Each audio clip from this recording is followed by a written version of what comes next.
So within this box, what you're going to get is lots of different shape and style cards that you can work on. And one of the ones I wanted to show you were the shadow box cards.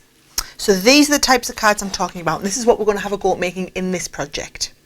Now, if I show you in the actual kit, what you'll see is when we open it up, it's a specific set, it's this one here, specific set of shaped ready done cards. So when you lift them out, and you get enough to make a few of these cards in here, they look like this. So what they are is they're pretty much 6 inches wide, but then an extra 2 inches on each end where you've got fold marks both ways.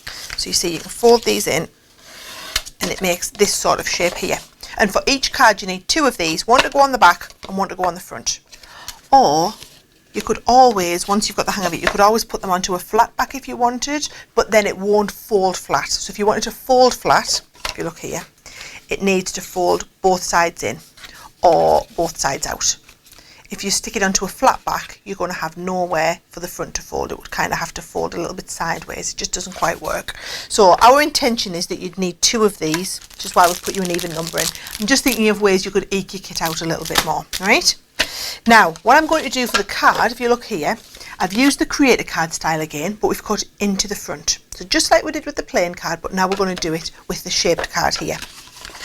So again, taking this die, and you need to make sure it's exactly placed in the centre. And again, just to save a little bit of time, I've already cut an outside matten layer to go around this. So if you imagine my matten layer is going here, then my die, we want to go inside that. And you must always hold it in place with double-sided, not double-sided, with some low tack tape. Don't be tempted to think, oh, it's not going to move in there, I'll leave it. What you will find is the amount of cards I've ruined by not taping them in place like this, right? So I'm just going to hold this in place, a couple of these in the centre, and we're ready to cut through. So, just as a reminder, in case you're watching this video in isolation without the other one, when we're cutting, we take our base cutting plate and we have the die so that it's cutting face down into the base cutting plate. Then you're going to put the clear plasticky shim on top of this, then the magnetic on top of that, and then finally your other cutting plate. And that's ready to go through your machine. Now obviously I'm using the Gemini Junior here. These will work in your Junior, in your regular Gemini machine, or if you've got any other type of die cutting machine, they're going to work with all the different brands of die cutting machines that are out there. But each one of these dies is cut, emboss and stencil. So you're going to lift this off, clean out any obvious pieces that are falling out, and then place in your embossing mat. I like to do it this way and then put my base plate back on top, turn it back over, and this time take the magnetic out.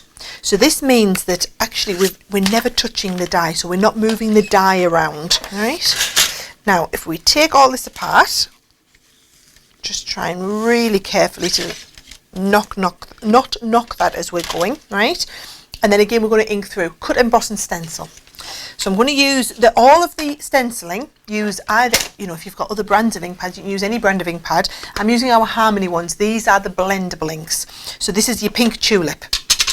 And again, any sort of sponge applicator, you're picking it up onto the sponge applicator. And bear in mind, you don't want too much on. You don't want to over thread it.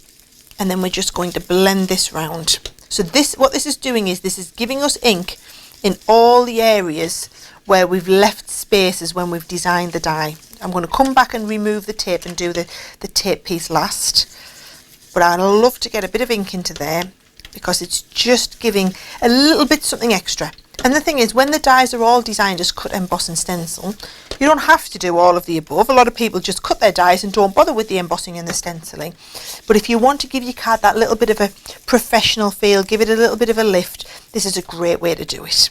Right, so if I remove that tape now, there's the one piece in here, and then I'm going to do the same with this piece here.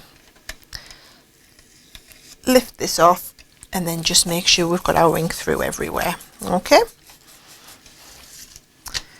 so that's all of the inking done. And again, these will just pop out, and so you can see where we've got that ink on the lovely little leaf sections. And you see how easily that die pops out. It's all about making life easy for you to complete that finished card. So I am going to pop that little piece around the outside. So that was the butterflies that I had. And again, I'm just using a tape pen just for speed. I know a lot of you prefer to use a wet glue and it gives you a little bit of manoeuvrability time. I'm very gung-ho and let's hope for the best. So here we go. Get that stuck around the outside. And then what I've also done, because the front of the card, you won't just see this, you'll also see these side panels. I've cut a couple of strips to go on the side panels. And I've just popped also one of the, some of the little gems on them. So my little gems, and they just add a nice finishing touch. And it's just nice that all the gems in the kit are perfectly sized and perfectly colour coordinated to the papers that you've got in the kit. And you know, we've tried to think about all these little things for you as we've put these the subscription boxes together. All right, so that is going to be the front part of my card.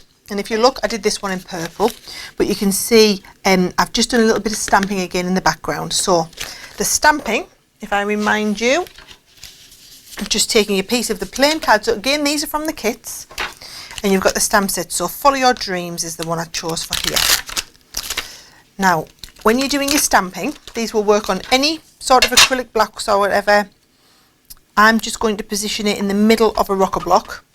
And I like to use the Finesse, the alcohol proof die is the one that I find gives the nicest result. If you're getting a bit of a patchy result, it's perhaps because you're using a water-based, a water reactive one. So this is an alcohol proof die. So it is a water-based die, but it's alcohol proof. So Follow Your Dreams, I'm going to stamp just in the middle of there. And then what you see we can do is, that is going to go behind here. And even if you wanted to ink up around the edges of this, you can always use your ink pad to do that, and all you're going to do is pick up the ink and then just give a little bit of coloration around the edge, and it just gives a little bit more depth and direction. See, what I'm doing is I'm just picking up a little bit of the ink and I'm going off the side of the cardstock onto a glass cutting mat. So whether you do it on a glass cutting mat, or you sometimes see I use the brown mats, they work a treat as well. But it just means instead of having a flat matten layer, and even tone on tone, so pink onto another pink, just gives it that little bit of added kind of depth and dimension to it. It's just a quick 2-minute job, makes all the difference there. Okay. There you go, you can see what a difference that's made there actually. Really just give it that little bit of a lift. So you do need 2 of these. Remember, we've cut into the first one, the second one literally just goes on the back. So I'm going to just stick this in place, and Follow Your Dreams is going to go in the back here. So a little bit of tape on, and we're just trying to line that up in the centre. Now those of you who are pedantic and like to get it perfect might want to measure that and get that exactly right in the centre. For me, that works no problem. And then you put tape down the 2 sides, and this works by lining up those 2 sides. So that's the crux behind how the whole card is made. You're just going to line those 2 pieces up. There you go. Now, when it comes to embellishing, if you remember in your box, you've got an extra set of mini dies that go with it, and these are just some little matching flowers. So you've got your papers, your gems, your embellishments, and if I just show you, there's an extra set of little dies in here just for creating just some lovely little embellishments really. So in this set you've got some different size florals and some little leaves, and the leaves actually perfectly match the ones that you'll see in the design. All right, now just for speed, I've already die cut a few of these. So here is the bigger leaf, the bigger flower, sorry, and then I've die cut a few of these little sets of the leaves, just in a couple of the colours. Again, this is just the plain card that is coming included, right? So it's just about kind of creating that finishing embellishing piece. And all I'm going to do is, if I put the dies to one side, bring my card back in, and your card will lie flat for you to stick this down. I'm just going to use, now you can either use your tape pen, or I do like to use the 3D glue gel. So what I'm going to do is I'll just show you, if I load up the 3D glue gel,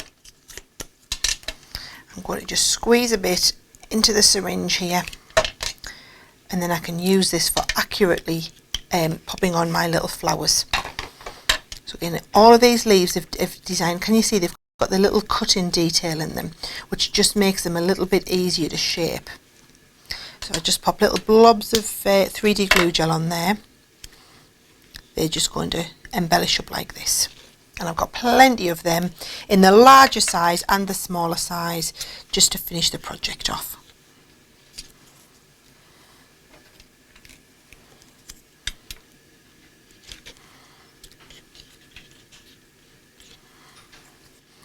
And then very last of all on there, again I've just tied a lovely big ribbon, using the ribbon that comes included in the kit, that's going to match perfectly well with the shades and tones that you've got in all of those papers. There we go, you just don't want to stay there. And there we go, that's how you do the shadow box effect card. Now, in the same way that we've done the shadow box, every one of the cards in the kit is made in a similar way. So for example, if you were wanting to do the box, you can see here, this is just the 2-part box made from the kit, and again that has been cut in place, but then you see it's got a little bit of acetate behind, just to give it that strength, so that if you are giving homemade chocolates or little soaps in the box, it's got that protection through. And on this one, we've actually cut through both the white cardstock and the coloured paper that's gone on the top, and because that paper is quite thin, if you're using the Gemini, you could cut through both of those at once. And then just to give you another little idea on that, there's the same box, but this time we've sized the box perfectly so that you could do the square, actually square, or you could off centre it 45 degrees to give it the rotation point like that. And again, a little bit of the acetate gone in there. So it's exactly the same principle, it's just taking the card or the box ready made as it is and then cutting into the front of it.